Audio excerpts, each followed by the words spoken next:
ऐसा क्या है वृंदावन में जो दुनिया में कहीं भी नहीं है? और ऐसा क्यों है कि ठाकुर वहीं रहना चाहते हैं? उन्होंने अपनी बातों में कहा है हमेशा, मैं दुनिया में कहीं हूं ना हूं, लेकिन वृंदावन में हमेशा रहूंगा। हरे कृष्णा दोस्तों, मैं हूं अनुज शर्मा। ये किस्सा सुनाता हूं कि क्यों है प्यार कृष्ण को वृंदावन से। हुआ यूं कि जब ठाकुर द्वारकाधीश बन गए, द्वारका के राजा बन गए, द्वारका में रहने लगे, तो उनकी पत्नियां सत्यभामा, रुक्मणी, रोज जब वो उनके साथ बैठती तो वो हमेशा वृंदावन की बात करते, गोकुल की बात करते। बड़ी परेशान हो गई थी रुक्मणी और सत्यभामा। बोले कि यार, जब भी ठाकुर से बात करो, जब भी द्वारकाधीश से बात करो, हमेशा बात करते हैं गोकुल की, मेरा गोकुल ऐसा, मेरा वृंदावन ऐसा, मेरा ये ऐसा, मेरा वो ऐसा, मेरा बचपन ऐसे बीता। बोर हो गई थी वो। तो उन्होंने पूछा कि ऐसा क्या है वहां खास, क्यों आपका दिल नहीं लग रहा है यहां, क्यों हमेशा वृंदावन की बात करते हो, क्यों गोकुल की बात करते हो, क्या खास है वहां? इस बात पर ठाकुर हमेशा मुस्कुरा देते। एक दिन हुआ यूं कि ठाकुर के पेट में दर्द हुआ, उनको पीड़ा हुई। जब ठाकुर के पेट में दर्द हुआ, द्वारकाधीश के पेट में दर्द हुआ, तो चारों तरफ बेचैनी हो गई। जल्दी से वैद्य को बुलाया गया। वैद्य आए, वैद्य ने देखा, दवाई दी, लेकिन कोई असर नहीं हुआ। कोई असर नहीं हुआ तो रुक्मणी, सत्यभामा सब परेशान हो गए, और ठाकुर को पीड़ा हो रही है पेट में। द्वारका का राजा जो है वो पीड़ा में परेशान हो रहे हैं। बाहर के वैद्य बुलाए गए, दूसरे वैद्य बुलाए गए, दूर दूर से लोग बुलाए गए कि कोई भी आकर के ठाकुर को ठीक कर दे, कोई ऐसी दवा दे कि ठाकुर के पेट का दर्द ठीक हो जाए। लेकिन कुछ नहीं हुआ, पेट में लगातार दर्द बना रहा। सत्यभामा, रुक्मणी बड़े परेशान हो। नारद जी आए। जब महामंत्री, वैद्य, सत्यभामा, रुक्मणी सब परेशान हो गए तो नारद जी आए। नारद जी ने बोला कि क्या हुआ? तो बताया रुक्मणी और सत्यभामा ने कि ठाकुर को इस तरह से पीड़ा हो रही है, पेट में दर्द हो रहा है, लेकिन कोई इलाज नहीं। तो नारद जी ने कहा कि वो त्रिलोकी हैं, बैकुंठ के रहने वाले हैं, वो ठाकुर हैं, तीनों लोकों के राजा हैं, वो स्वयं ईश्वर है। वो, उनका इलाज सिर्फ वही कर सकते हैं, तो उनसे जाकर के पूछो कि क्या इलाज करें आपका, कैसे होगा सही है। अब रुक्मणी, सत्यभामा सब गए ठाकुर जी के पास और ठाकुर जी को बोला कि आप ही बताइए स्वामी, कैसे इलाज होगा, क्योंकि ऐसे पीड़ा में आपको देखा नहीं जा रहा है हमसे। ठाकुर मुस्कुराए, ठाकुर बोले कि इसका बस एक ही इलाज है। कोई सच्चा भक्त, कोई सच्चा प्रेमी जो मुझसे बेहद प्यार करता हो, अपने पैरों की धूल मुझे दे दे और उसकी फाकी मैं ले लूं, तो मेरे पेट का दर्द ठीक हो जाए। तो जो मुझे सबसे ज्यादा प्यार करता हो, उसके पैरों की धूल मुझे दे दो। तो ठाकुर बोले कि रुक्मणी, सत्यभामा, तुम तो मेरी पत्नियां हो, सबसे ज्यादा प्यार तो तुम करती हो मुझसे, तो मुझे अपने पैरों की धूल दे दो।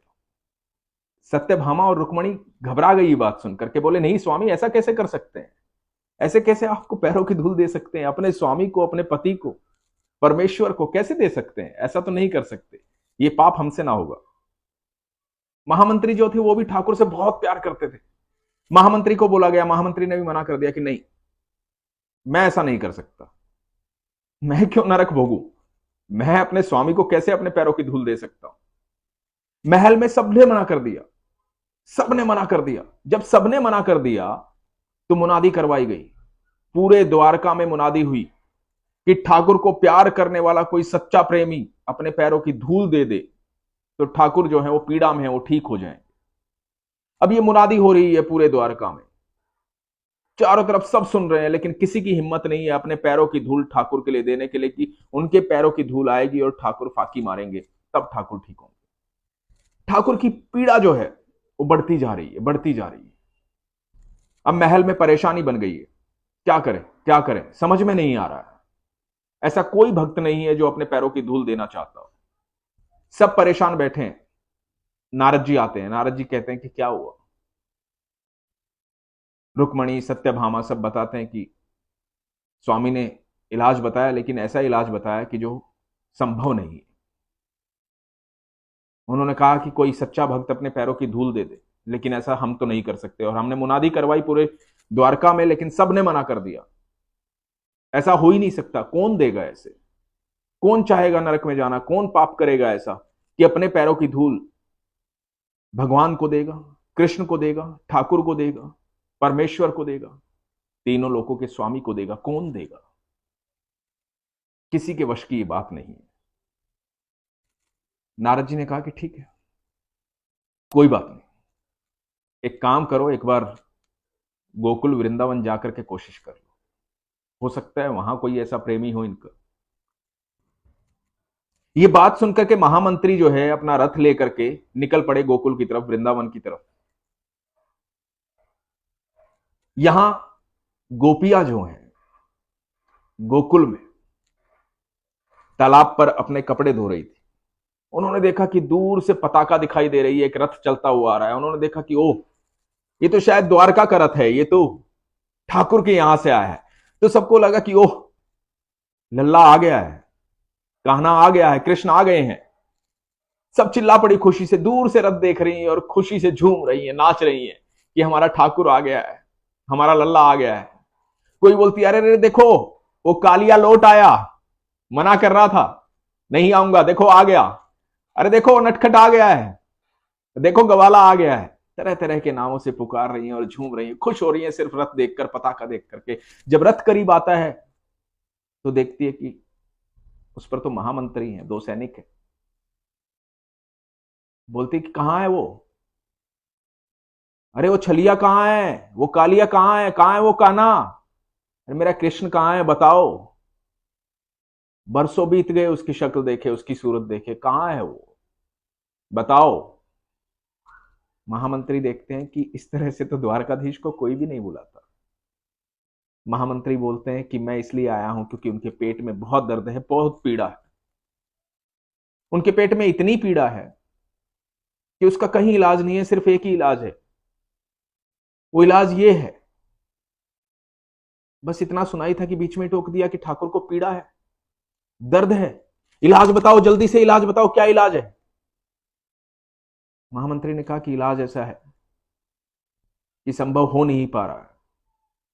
कोई सच्चा भक्त, सच्चा प्रेमी अपने पैरों की धूल दे देगा, उसकी फाकी जब ठाकुर लेंगे, उसकी फाकी जब कृष्ण लेंगे, तब जाकर के वो ठीक होंगे। तो ऐसा कोई मिला ही नहीं। सबको ये डर हो रहा है कि कौन नरक में जाएगा, कौन पाप का भोगी बनेगा, कौन ऐसा पाप करेगा कि अपने स्वामी को अपने चरणों की धूल दे। महामंत्री का सिर्फ इतना कहना था और आप यकीन मानिएगा, सारी गोपियां पीछे हटी और अपने पैरों की धूल उठा करके महामंत्री को बोला कि लीजिए और जाकर दे दीजिए ठाकुर को। महामंत्री बोले कि आपको पाप का डर नहीं है, आपको नरक में जाने का डर नहीं है। गोपियों का जवाब ये था, उसे प्यार करते हैं हम, और जो इस लोक में उसका ना हुआ तो उसका परलोक क्या होगा। जो उसे प्यार करता है वो इसी लोक में प्यार करता है, जो प्यार करता है वो हर जगह उसे प्यार करता है। अरे ये लोक देख लो अपना, परलोक का किसको पता है नरक है कि नहीं है, क्या भोगना है और क्या नहीं भोगना है। लेकिन हमारा ठाकुर पीड़ा में है, उसके लिए तो हम जान भी दे सकते हैं और हर बार नरक भोग सकते हैं। तो ले जाओ ये धूल और दे दो ठाकुर को। महामंत्री की आंखों में आंसू आ गए, इतना प्रेम उन्होंने कभी देखा ही नहीं था। महामंत्री जाने लगे और बोले, आप सबका धन्यवाद। तो गोपियां चिल्लाई, कह देना उस कालिया को बहुत याद करते हैं हम, कह देना उस कान्हा को बहुत प्यार करते हैं हम। और जब महामंत्री ने जाकर के वो धूल दी और ठाकुर ने फाकी ली और ठाकुर के पेट की पीड़ा खत्म हुई, तब ठाकुर ने कहा कि सत्यभामा रुक्मणी, सुन रहे हैं आप सब, इसलिए प्यार करता हूं मेरे वृंदावन को, इसलिए प्यार करता हूं मेरे गोकुल को, क्योंकि उतना प्यार मुझे इस ब्रह्मांड में, इन तीनों लोकों में कहीं मिला ही नहीं। बोलो हरे कृष्ण, हरे कृष्ण।